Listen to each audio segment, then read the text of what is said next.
is it safe to say that the brain is lazy? Yeah, it's actually designed for comfort. Okay. Because when you step out of your comfort zone, you go into the fight or flight response. So that nervous system feels the same this day when it's, hey, if I got to get up on a stage, your body's freaking out saying, hey, don't do this. The same response that we go to when we're afraid of something, your palms can get sweaty, your voice can get shaky, your muscles tighten up, and you get tense.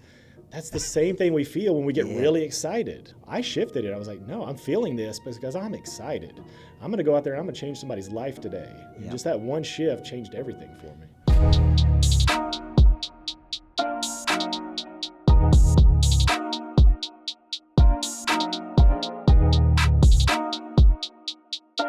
Okay, welcome back to another episode of America's Coach. I'm Coach Micheal Burt right here in the Level 10 podcast studios at the Greatness Factory. And we've got a real treat for you today. Dr. Justin Moseley.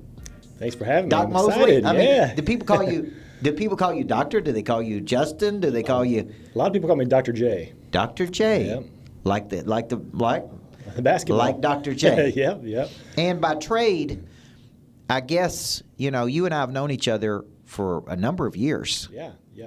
So, chiropractor by trade, but then I had a near-death accident in 2018. Okay. So that's what was the wake-up call for me. Okay. And God's got something bigger for me. I was living my purpose. I was helping people, making a difference locally in our community. Okay. But God showed me if I truly wanted to make an impact that I'm called to make, I need to exchange my comfort for my calling and go out and do something bigger.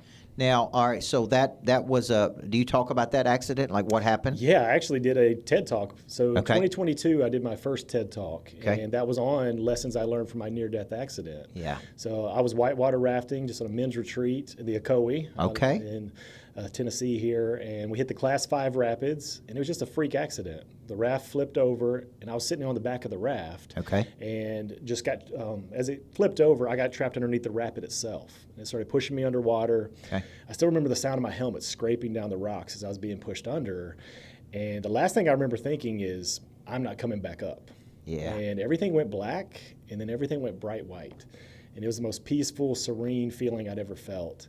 And lost consciousness, trapped underwater. Okay. And then I don't know how long that lasted, but I heard a voice that said, wake up. Okay. And thankfully I did, because I came back to consciousness, still trapped underwater, wedged between two rocks.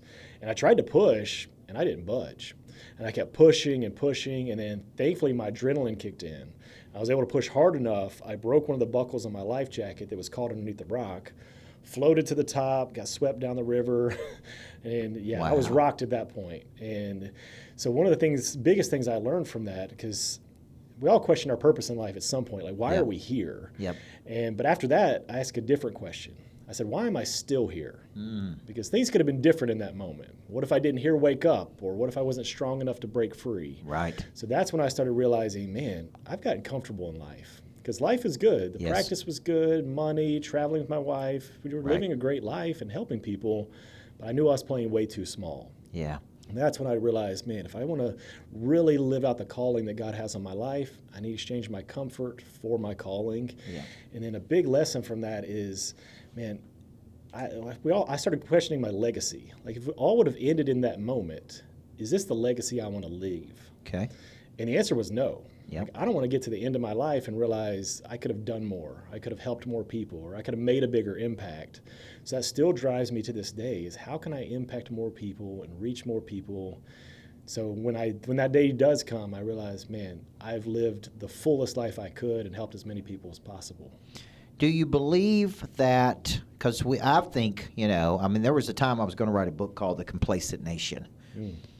The definition of complacency is a gradual settling to a place of mediocrity.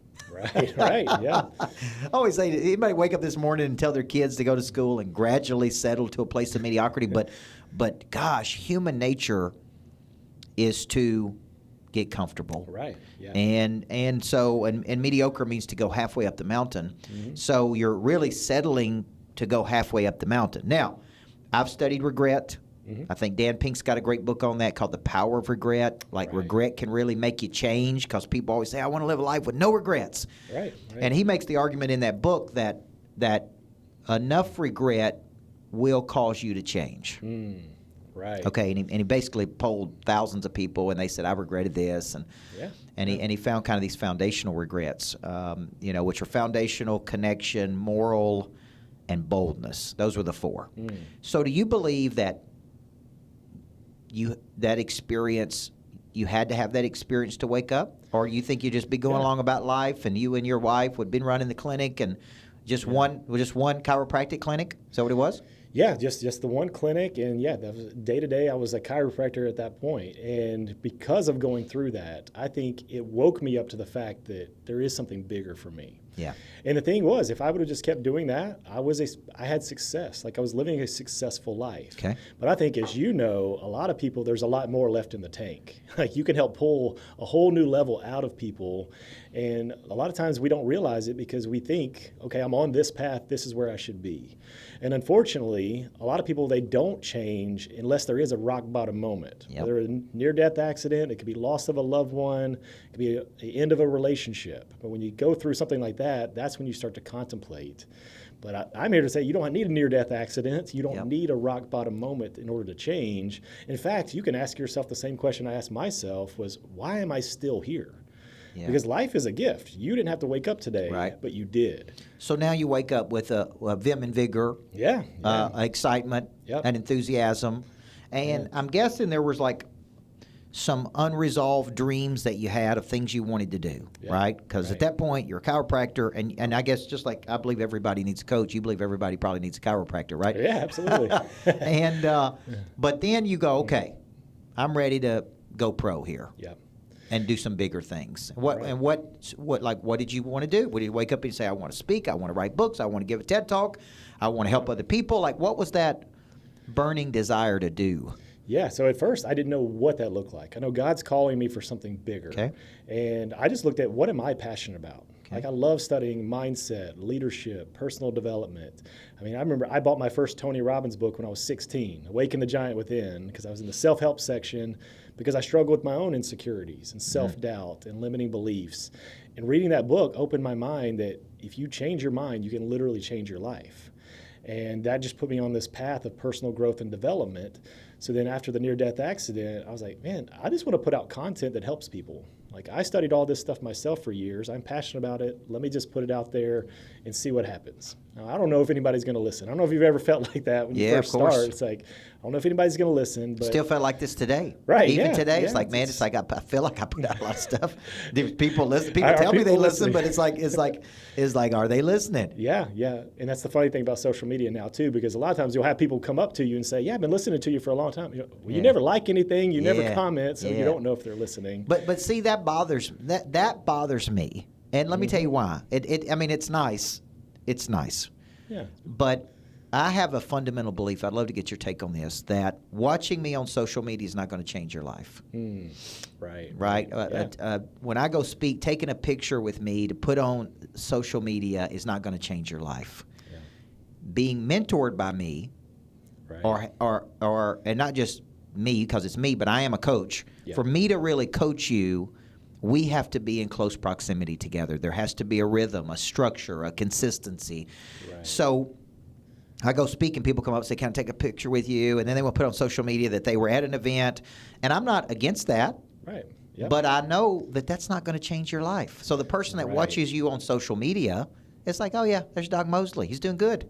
Yeah. But I really believe being in close proximity to you, maybe being mentored by you, coached by you, in a program with you. Yep. That's what's ultimately going to change your life, going deeper with you. For sure. And I think Zig Ziglar talked about that back in the day. That's why he had so many programs, because he's like, you're not just going to listen to me and change your life. You've got to apply the actual stuff that I'm teaching. So, and the deepest level to do that is that mentorship relationship, because it actually takes the concept and puts it into action. And the biggest thing people need is the accountability to actually follow through with it. So I know that's what you're big about. It's like, hey, I can tell you what to do, but you got to actually take action. Yeah, and so up to that point, if you're out there and you're watching this, you're listening this under America's Coach, under the podcast, just know that the book won't change your life. Like when I read The 7 Habits of Highly Effective People, it opened my mind. Right, yeah. Studying Covey's work for 8 years changed my life. Right. Now, I didn't get to work personally with him. I got to work with his trainers, and I got to go through his content. But I imagine if he had said to me at 25 when I met him, spend the next year with me. Yeah. And that would have changed my life. Yeah. Well, and I'll push back a little bit there too, because I think like you had your mind was open. That same thing happened with me with Tony Robbins. I read the book and it opened my mind to, if you change your mind, you can change your life. So that concept did change my life. But then I went on to study his work and go to his programs, his live events, and I went deeper on the work. So I think the beginning of changing their life is maybe that one thing you said in a keynote. But then they need to get your books. They need to move toward mastery. They need to. So there's so many people that have been impacted by Tony Robbins, right? And then there's people that he doesn't resonate with at all. Right. But I was with a guy on Saturday night who has a very successful rehab company, young guy's got probably, I don't know, $250 million business. And he said, I went through all these levels with Tony Robbins, right? What did Tony Robbins do for you? Yeah, for me, it was because of where I was personally. I was a kid in high school that I was shy, introverted, and I just did a recent TED Talk where I talked about how I overcame my fear of public speaking. And I shared, like, even from the second grade, I was reading in front of class and I was fumbling over my words and I was so embarrassed. I anchored in a story that I shouldn't speak in public. So I stayed quiet for years, and I had other things. I got into college and almost failed a speech class because I had a panic attack during my speech. So over the years, I kept getting these things anchored into myself of, you're not good enough, you can't do this isn't for you. Speaking is for the people like Tony Robbins. But I think it was a mixture of my own inner drive, the vision that, man, God's called me to make an impact in people's life. And then I knew that I had to overcome my fears, overcome my limiting beliefs, and then finding Tony's work was the pathway to do that. He helped me see, no, these are just limiting beliefs. This isn't real. This is a story you've constructed, and you can actually change it. So when I went to a Tony Robbins event, somebody's asked me the other day what my feelings were on Tony Robbins, and I think the guy's obviously a genius, what he's done. There's no way he can impact that many people, energy levels. But when I went to an event in California, I wasn't ready for it. I went more not to be transformed as much as I did to observe and learn. Right, yeah. Okay. Yep. Now, having said that, because I wasn't in that mindset, I did notice that most of the people there were going through some type of life transition. For sure, yeah. They had hit a rock bottom. They were sick of the results they were getting. They were going through a divorce. They lost a loved one. Right? Right, yeah. That was a common theme of everybody. It's where they were in life. And they were looking for somebody to flip the switch, in some kind of way. Yeah. And so, because very seldom do people motivate by potential. It's almost like where there's no pain, there's no change. Right, and he's big on that. You're either going towards pleasure or away from pain. I'm curious, how long ago did you go? It's been 10 or 15 years ago. Okay, but you were still engrossed in these. You'd been studying these concepts I was studying. It was like, but I was a Covey disciple, and Covey's so deep and methodical, and I just wasn't used to that cycle of coaching or style, I guess I would say. Yeah. And the more, that's what I was going to ask you about, because now that we've studied this stuff for years, and you go to something like that now, I see the kind of the psychological stuff Tony's doing, and he's setting you up to sell his business mastery and his 100K program, and there's a lot of that's weaved into the program. So that's kind of how like I take it in now. It's like, well, when you see that, so was there? Because I only went one time. What did you see? Is there a form of embedding or pre-framing, or it's just, or he believes, like I do, in mastery? And that he is. I mean, that's the thing. The deeper you go with anyone, like you said, the more better results you're going to get.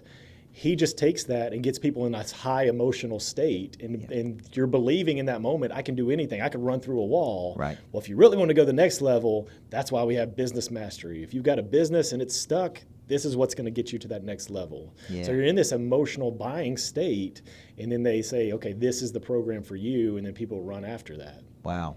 Would you say that he's one of the biggest influences on your life, or would you say there's somebody else that you studied?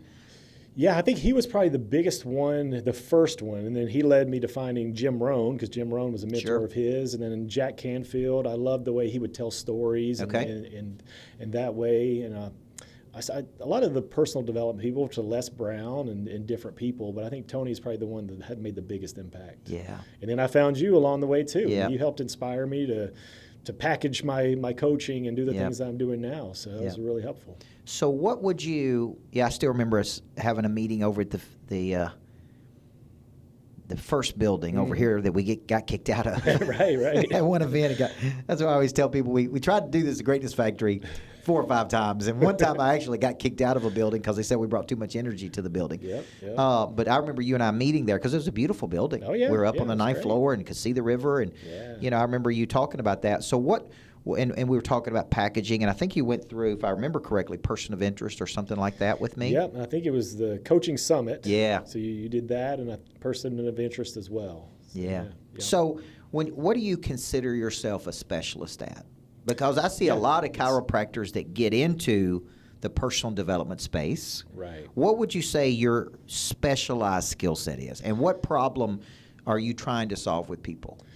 Yeah, and it's changed over the years too. So really, I dive deep into the subconscious mind and reprogramming. Okay. Because that came from myself. Like I was programmed to think a certain way. And I think a lot of people, they can get fired up, they can find their prey drive, and then they realize it goes away every day because they get programmed that this is just the results I'm always going to get. Yep. So you got to mix their drive with the new program. A lot of people are walking around like you got an iPhone 4 when they're on the iPhone 16 now. You got to upgrade the software. That's what our own program becomes. It's like, no, we got to have an upgrade. You want bigger dreams. You want to achieve it.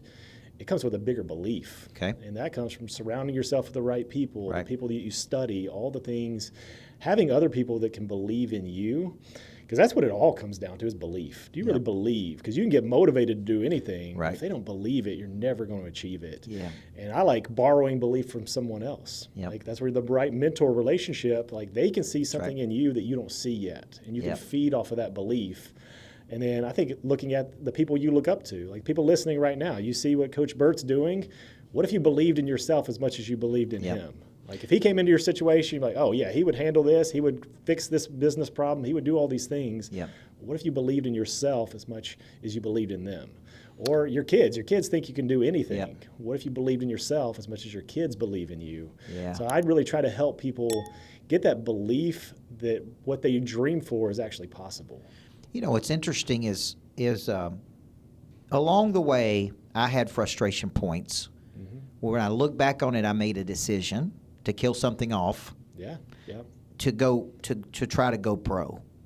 And when you think about that belief, it's like get to the right place, get around the right people, observe, because a lot of learning is through observation. That's right. Yeah. It's like I got to get to the table and see what it's like, right? When I was in strategic coach many years ago, I remember being so nervous because I was 33 years old, and I remember going to Chicago, and I got to go to the building to make sure I'm at the right place, and where is it? And I was just fascinated by when you went in, where do they do the training, and where's the books at? And, but that's a form of learning. Right, yeah. Through observation. I mean, we can learn so much by just observing. Right. How does this guy do this? Yeah. So today, let's just go through what you do. You speak.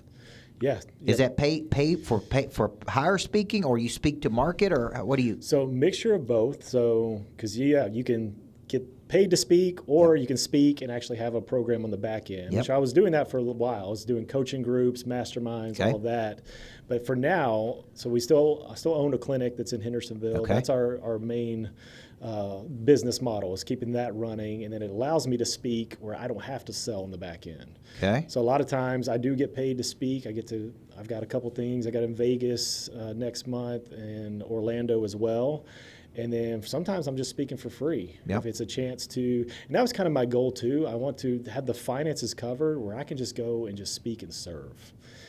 Because from starting with our clinic to these other businesses I've started, came from two things. One, that Jesus didn't come to be served, he came to serve. Okay.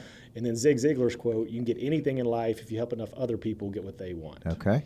And what I've noticed, a lot of times the speaking for free stuff has led to bigger relationships and connections. Like you talk about getting in the right room, a lot of times it was events that I used to pay just to go be in the audience, now Yep. I get to speak at, and I get to be around the other speakers and learn from them and Yep. connect with cool people. Is there always an offer when you go speak? Like, what are you inviting people to do? Because this is an interesting thing, because I feel like there's a little bit of offer fatigue in the world, right? We went through, when I spoke at 10X, I know Dan Kennedy was doing speak to sell for years. Yeah. And I do believe that the number one way you can activate something is speaking. Yeah. Just like you speaking on the TED stage, just like you speak. To me, there's no faster way to build affinity with a complete stranger than an event and speaking. Right. Okay.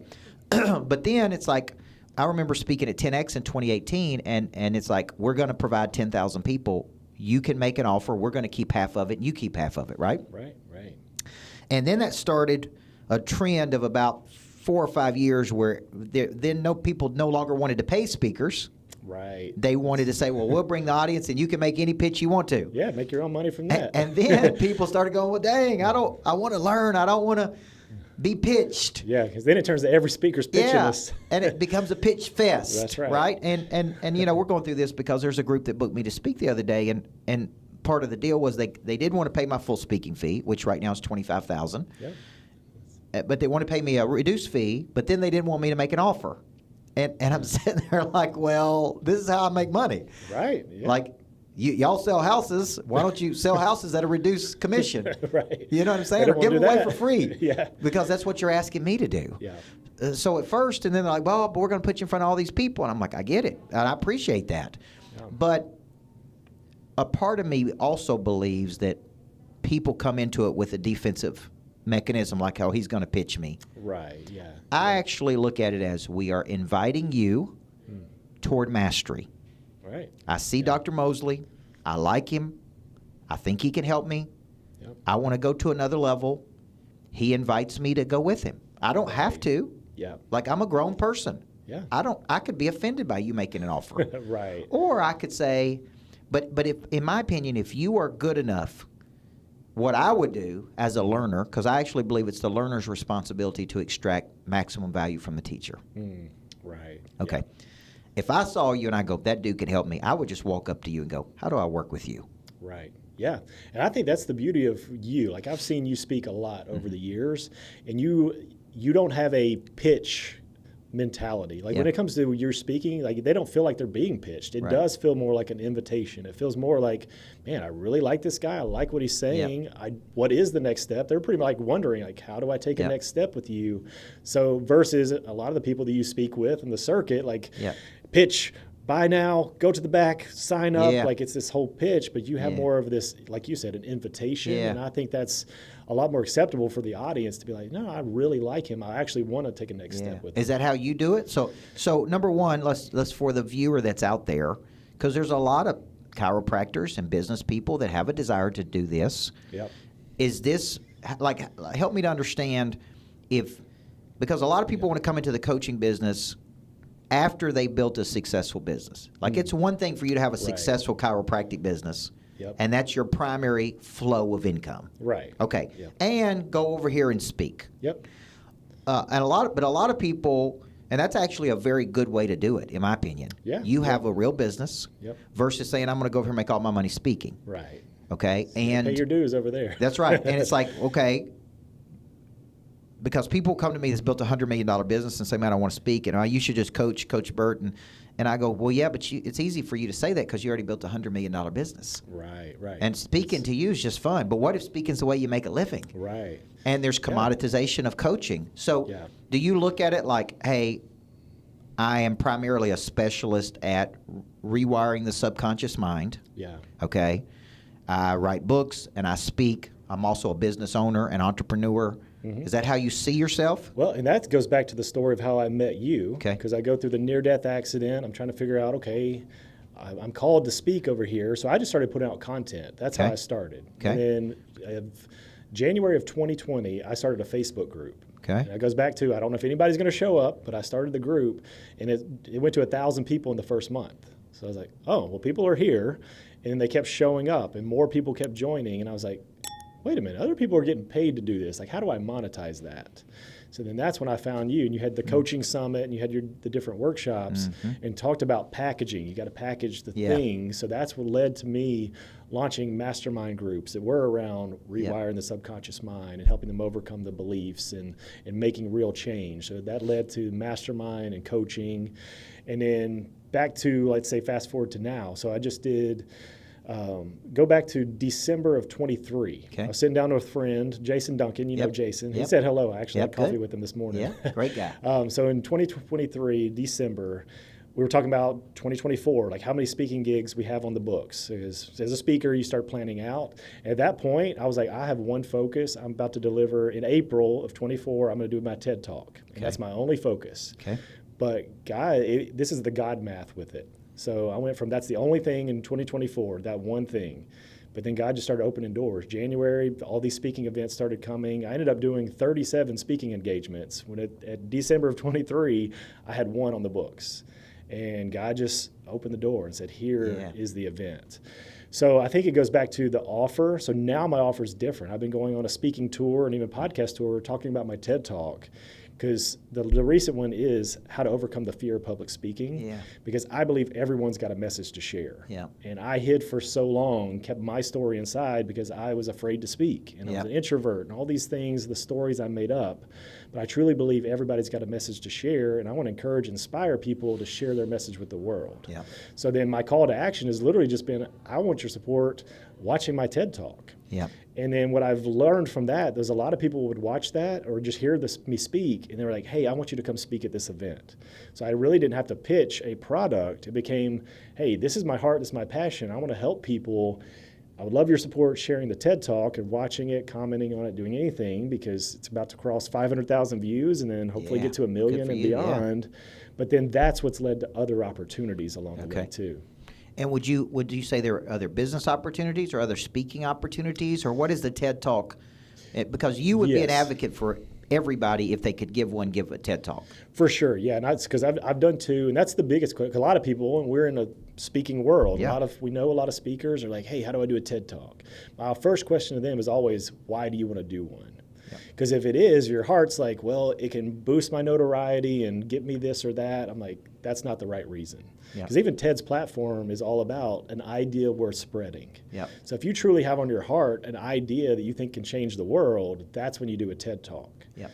Now from there, it will allow you credibility and authority and saying, hey, I'm a TEDx speaker and all the things, but it starts with having the right heart. You got to have a message in your heart that you think can change the world and bring that idea to the stage. Yeah. So you overcome your fear of speaking by speaking. Yeah. And that's where literally I looked up at Tony Robbins and I was like, man, look how he can just influence people. Yeah. He can be on a stage and have thousands of people and get them to change their life, at least for that weekend or whatever it is. So I was looking at that of like, man, I feel like I can do that. I could see myself being on stage, but still my own belief is it's not for me. Yeah. I can't do it. You leave that for the Coach Burts or the Grant Cardones or Tony Robbins, all them. But it finally came down to making a decision of no, God's called me to do this. So in order to do that, I've got to overcome my fear. And so I literally would visualize myself not being Tony Robbins, but like, how does he use his body? How does he communicate? Yeah. How does Jack Canfield tell stories? Like, how do I weave these parts of them into me? And the more I did it and then get out there and got the reps, and the people ask me all the time, like, how do you get better? You put in the reps. Yeah. You want to get better faster? You put in more reps in a shorter period of time. Right. So that's what I did it. The more I just did, the more comfortable I became with doing it. Yeah. So is it safe to say, let's go back to your expertise on a subconscious mind. Mm-hmm. Is it safe to say that the brain is lazy? Yeah, it's actually designed for comfort. Okay. Because when you step out of your comfort zone, you go into the fight or flight response, where your body's saying, danger, don't do that. Yep. Don't speak up. Don't get on a stage. All those things saying don't, because our body's designed, fight or flight was designed back in the day. If you go out of the cave, there might be an animal trying to kill you. Yes. So that nervous system feels the same this day when it's, hey, if I got to get up on a stage, your body's freaking out saying, hey, don't do this. Yep. So you've got to learn to channel that. And I actually talked about this in the TED Talk I realized the same response that we go to when we're afraid of something, your palms can get sweaty, your voice can get shaky, your muscles tighten up, and you get tense. That's the same thing we feel when we get really excited. Yeah. So I shifted it. I was like, no. A lot of people, we feel that, and like, no, I'm freaked out. I shouldn't do it, and I'm going to go out there. It's going to be terrible. We have all these negative thoughts. I shifted it. I was like, no, I'm feeling this because I'm excited. I'm going to go out there and I'm going to change somebody's life today. Yeah. So I used that same feeling and just shifted the thought in my mind of, no, you're afraid, you're scared, to I'm excited. Yeah. And just that one shift changed everything for me. Yeah. So you got me thinking when I wrote Flip the Switch, chapter 2 was the power of the subconscious mind. Because I was trying to show people the brain's lazy. It's going to wake up and repeat these patterns. That's right. It's going to do the same thing every day until you tell it what to do Right. or what you want. Yeah. And then it becomes like a supercomputer. Right. Yeah. And starts going, who can help me do this? And that was like when I wrote A to B, it's probably the simplest book I've ever written, but powerful. It's like you're at A and you're trying to get to B. Yeah. What is B?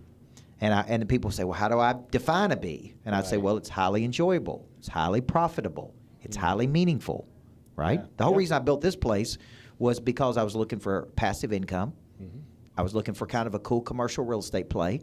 Right. Place I could work at, a place my team could work, place I could coach. Right. Yeah. All of the above. And it's like, okay, how do I do 2 of these? Right. But what I find is a lot of opportunity confusion, which is there's so many things you could do. Right, yeah. And it's like, okay, so it's like, which direction do I go? And then I met Price Pritchett, this great psychologist who wrote U Squared, and it's like he uses the word aiming point. Right. And it's like, what is your aiming point? So what is your aiming point? Like, where are you trying to go with this? Like, what are you trying to do? We got more clinics. Do you want to go that direction? Do you want to speak more? Like, where are we trying to, what are we doing? Yeah, and I think that's a powerful thing, going back to the brain is lazy and you got to tell it what to do. And I think that's where the mentorship comes in, because the hardest thing for people to answer is, what do you want? Yeah. You ask somebody what they want, they'll tell you all the things I don't want. I don't want to work these hours. I don't want to have this. I don't want that. But they're not clear on what they do want. Yeah. So for me, it became a vision of speaking and being on stages and influencing people. And it's funny, and it's a different thing, because a lot of times, like, we know how to set goals and achieve them, and you go after it and you make these things happen. But it's been a little different. I think that's where being a believer, it's like God's opening doors for me. It's like I set the vision and I can see myself on stage and influencing people, but I'm not having to call 100 people and ask to be on stages. And it's like, I just hold the vision in my mind and see myself being on the stage and influencing people. And then God just shows me, puts me in the right room, connects me with the right people, who knows this person who has an event. So for me, going back to your question, it is, okay, how many more people can I influence? Because it's waking up every day. And it goes back to when I was in college. I still have the whiteboard written on it. It says, make a difference in someone's life today. And I have that even back then, right before my door, before I go outside. And I just look at that, make a difference in someone's life today. So for me, it's how do I amplify making a difference? Whether it's through content, podcasts, speaking, I'm always looking for those opportunities. And the money is the side effect of that. The more opportunities and the more you say yes and the more interactions, the more people you can, money exchanges hands when problems are solved. The more problems you can solve, the opportunity is there. You just got to have the vision for it. And I think that's what you were saying. The brain is lazy because people don't give it a vision. They're like, I'm just going to go through the motions of life every day and show up. You got to create the bigger, the God-sized vision. And like, a lot of times we think, well, with me, only this is possible. But no, with God, I could do so much more. So I think it's having a vision like that, putting yourself in the right rooms, around the right people, being mentored by the right people. You're going to go even bigger than what you think you can do. So where can people find the TED Talk? So TED Talk, just on YouTube, just look up Dr. Justin Moseley and it'll pop up. And it's how I overcame my fear of public speaking. And then it was cool. I mean, it was one of those, it was definitely a God thing. God put this on my heart to share, because I did my first TED Talk in 2022 and I started speaking a lot. And then people would come up to me and be like, man, I would love to do that. It just comes so naturally to you. And I kept having to tell everybody, no, it didn't. Like, I was terrified. For most of my life, I had a tremendous fear of public speaking. So I kept saying that over and over. And I was like, finally, I need to share this side of the story of how I overcame it. Because like I said earlier, I believe everyone's got a message to share, and I want to encourage, inspire people to share their message with the world. So I shared it, and then even when I got off stage, like people that were there in the live audience came up to me like, this is exactly what I needed to hear. And there was even a speaking coach who's like, there's stuff that you put in your talk that I'm going to use with my clients. And it was just like confirmation after confirmation. So yeah, go find it on YouTube, Dr. Justin Moseley. Check out drjustinmoseley.com or my Instagram at Dr. Justin Moseley. Find out what all is going on. Well, it's interesting for those people out there listening. You know, if you were to give a TED Talk, and it was your life's work, and you go, man, I'm only going to give one or two of these in my lifetime. Right. What would that title be?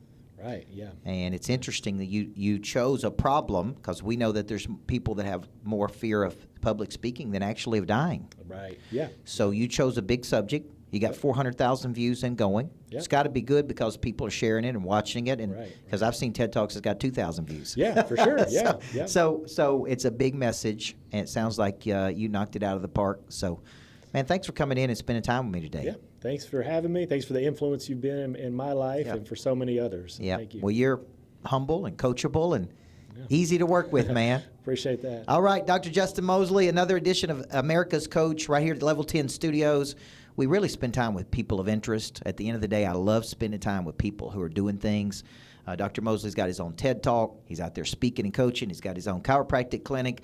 He's out there doing big things, so follow him, get engaged with his work, and be open. And out of everything you said, finding the God-sized dream. I think part of your mission in life is helping people get up out of that average land and go do it. Rewiring the brain, brother. That's right. All right, I'm Coach Micheal Burt. Thank you for watching another edition of America's Coach.